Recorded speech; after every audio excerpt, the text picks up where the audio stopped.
Hello friends, नमस्ते friends, I hope all are doing well. आज के वीडियो में मैं आपको ये बताने वाली हूँ कि आधार ऑथेंटिकेशन का रेलेवेंस क्या है। ठीक है, ये पूरी नोटिफिकेशन जो 20 अगस्त को रिलीज हुई थी, इसका मैं लिंक आपको डिस्क्रिप्शन बॉक्स में ज़रूर इनक्लोज कर दूंगी, अटैच कर दूंगी, आप उससे पढ़ लेना। लेकिन मैं आपको एक रफ आइडिया दे देती हूँ कि ये पर्टिकुलर नोटिफिकेशन है क्या। तो सुनिए ध्यान से।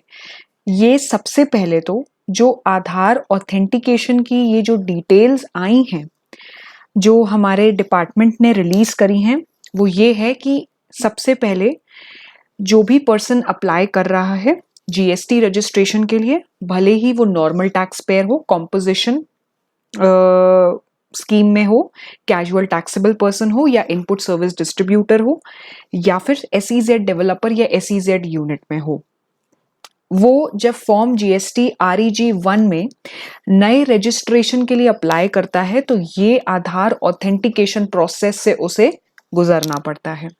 तो इसमें जितने भी ऑथराइज सिग्नेटरीज हैं, देखिए जैसे ही आप आधार रजिस्ट्रेशन में जाते हैं, प्रोसेस जब होता है, नए रजिस्ट्रेशन जब करते हैं अपने बिजनेस का एक पर्टिकुलर जीएसटी पोर्टल पे, तो उसमें जो ऑथराइज सिग्नेटरीज हैं, जैसे कि सोल प्रोप्राइटरशिप्स में वो प्रोप्राइटर हो गया, पार्टनरशिप फर्म में पार्टनर्स हो गए, हिंदू अनडिवाइडेड फैमिली में कर्ता हो गया, कंपनीज के केस में डायरेक्टर्स हो गए, मैनेजिंग डायरेक्टर्स हो गए, तो वो ऑप्ट कर सकते हैं e KYC authentication.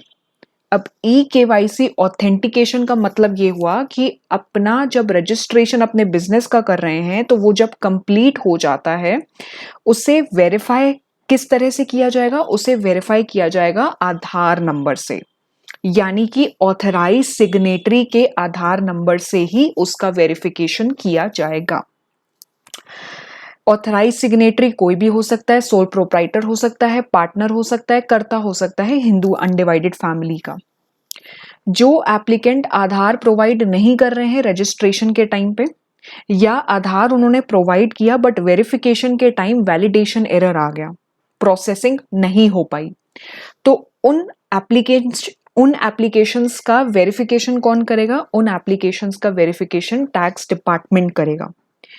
Site verification होगा पहले, उसके बाद टैक्स डिपार्टमेंट उसे वेरीफाई करेगा।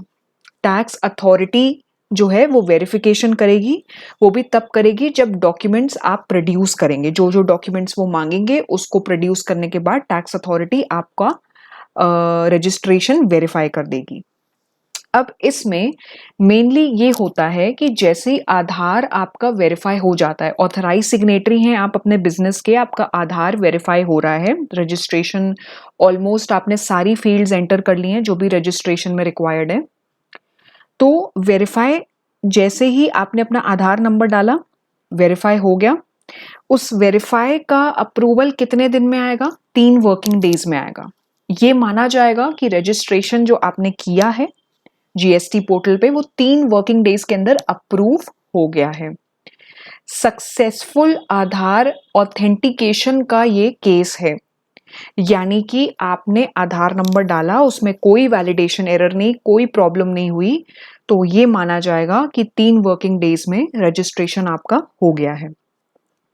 लेकिन अगर आधार ऑथेंटिकेशन आपने ऑप्ट ही नहीं किया है, आपने ये कहा कि मैं ऑथराइज सिग्नेटरी भले ही हूं बिजनेस का, लेकिन मैं ये ऑप्शन एक्सरसाइज नहीं करना चाहता हूं, या फिर आपने आधार ऑथेंटिकेशन लिया तो है, एक्सरसाइज तो किया है, बट उसमें वैलिडेशन एरर आ रहा है, वैलिडेशन एरर उसमें हो रही है, प्रोसेसिंग में एरर हो रही है।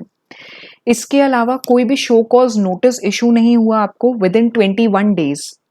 जो भी टैक्स अथॉरिटीज हैं, टैक्स ऑफिशियल्स हैं, उन्होंने 21 दिन के अंदर कोई भी शो कॉज नोटिस इशू नहीं किया आपको, तो उस केस में रजिस्ट्रेशन कंप्लीट कंफर्म माना जाएगा। आपने ऑप्शन एक्सरसाइज नहीं किया, या फिर आपके में वैलिडेशन एरर आया, कोई शो कॉज नोटिस इशू नहीं किया डिपार्टमेंट ने, तो आपका रजिस्ट्रेशन अप्रूव्ड माना जाएगा, कंफर्म माना जाएगा। टैक्स अथॉरिटी के पास एक ये राइट होता है कि वो शो कॉज नोटिस कभी भी इशू कर सकता है। कभी भी का मतलब जो भी पीरियड स्पेसिफाइड है उस पीरियड के अंदर वो शो कॉज नोटिस इशू कर सकता है। यानी कि अगर आधार ऑथेंटिकेशन का टाइम लिमिट, सक्सेसफुल आधार वेरिफिकेशन का टाइम लिमिट 3 वर्किंग डेज है, तो उसमें वो शो कॉज नोटिस इशू कर सकता है।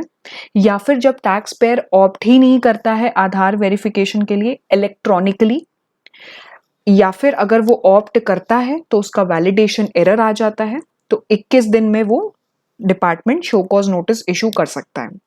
अगर शो कॉज नोटिस इशू कर रहा है तो एप्लीकेंट जो है वो अपना रिप्लाई सबमिट कर सकते हैं विद इन 7 वर्किंग डेज, लेकिन 7 वर्किंग डेज में ही सबमिट करेंगे।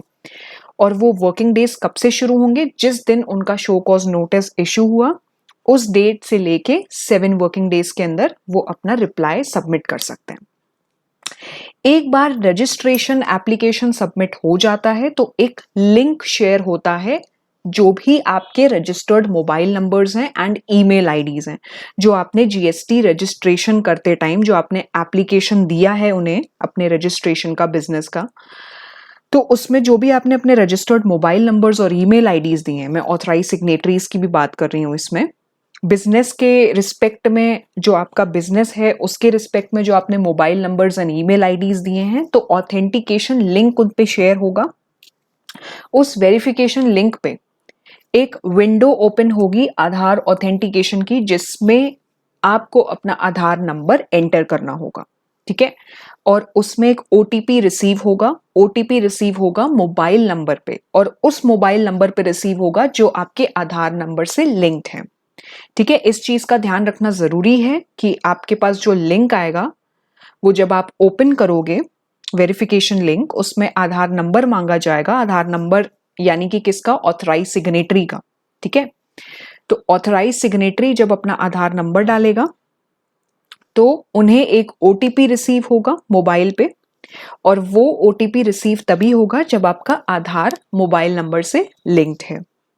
इसके अलावा जो भी टैक्स पेयर्स हैं उन्हें अपना आधार ऑथेंटिकेशन कंप्लीट करना जरूरी है, ठीक है। यानी कि कोई भी बिजनेस है, फॉर एग्जांपल मेसर्स एबीसीडी, ठीक है, तो उनके जितने भी पार्टनर्स हैं, अब मान लीजिए ये पार्टनरशिप फर्म है, तो उसमें जितने भी पार्टनर्स हैं तो उनका आधार ऑथेंटिकेशन होना जो भी एप्लीकेशन के हिसाब से मेंशन्ड है, जो भी उसमें ऑथराइज सिग्नेटरीज हैं, ठीक है। कभी कभी क्या होता है कि 3 पार्टनर्स हैं, तीनों ही ऑथराइज सिग्नेटरीज हैं, तो तीनों का आधार ऑथेंटिकेशन होना चाहिए। उसमें से कुछ ही हैं सारे, हर हर पार्टनर जो है वो ऑथराइज सिग्नेटरी नहीं है, तो जो है उसका होना जरूरी है।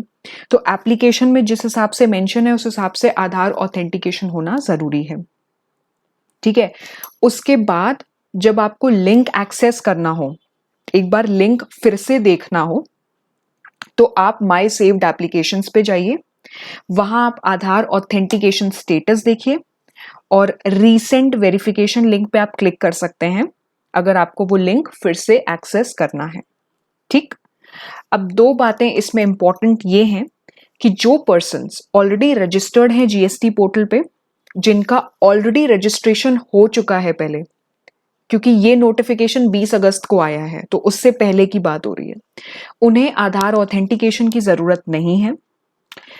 और दूसरी चीज ये कि पर्सन्स जो कि इंडिया के सिटीजन नहीं हैं या इंडिया के रेसिडेंट नहीं हैं, उन्हें आधार ऑथेंटिकेशन की जरूरत नहीं है। यानी कि आधार ऑथेंटिकेशन में जो एक प्राइमरी कंडीशन हो गई वो ये हो गई कि आपको इंडिया का सिटीजन होना चाहिए, रेसिडेंट होना चाहिए, ठीक है। लेकिन आपका अगर जैसे रजिस्ट्रेशन बहुत पहले से हो रखा है तो आपको ऑथेंटिकेशन की जरूरत नहीं है। ये पर्टिकुलर अमेंडमेंट जो है ये उनके लिए है जिनको नया रजिस्ट्रेशन ऑब्टेन करना है, चाहे वो नॉर्मल टैक्स पेयर्स हो, कॉम्पोजिशन स्कीम के लोग हों, या फिर वो कैजुअल टैक्सेबल पर्सन हो, इनपुट सर्विस डिस्ट्रीब्यूटर हो। तो ऐसे जितने भी लोग हैं जिन्हें नया रजिस्ट्रेशन ऑब्टेन करना है तो उनके लिए ये आधार ऑथेंटिकेशन है, ठीक है। अगर आपको मेरी जो मैंने एक्सप्लेनेशन दी आपको आधार ऑथेंटिकेशन पे, वो अगर समझ आई हो, अच्छी लगी हो, तो do not forget to like the video, share the video. मैं आपको इस पूरी नोटिफिकेशन का लिंक डिस्क्रिप्शन बॉक्स पे शेयर कर दूंगी। कोई भी डाउट हो तो आप मुझे कमेंट बॉक्स पे लिख के जरूर मैसेज करना। फिलहाल आज के लिए इतना ही। अब हम अपना आपको बाकी कोई भी अमेंडमेंट होगा जीएसटी रिलेटेड या इनकम टैक्स रिलेटेड तो उसके कॉन्टेक्स्ट में I will keep you all updating. So that's all for today. Thank you.